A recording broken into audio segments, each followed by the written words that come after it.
Walang ideya si Pangulong Ferdinand Marcos Jr. hinggil sa umano'y utos ng Malacanang na idawit si dating Pangulong Rodrigo Duterte at iba pang mga kalyado nito sa isyu ng iligal na operasyon ng Philippine Offshore Gaming Operator o POGO.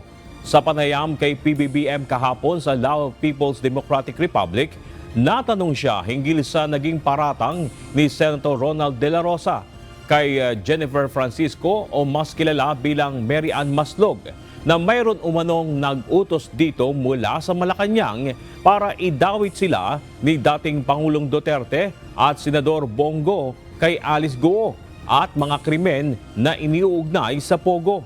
Ayon kay PBBM, wala umano siyang anumang nalalaman ukol dito at hindi rin niya kilala si Maslog. No, I don't know anything about that. I don't know who this person is.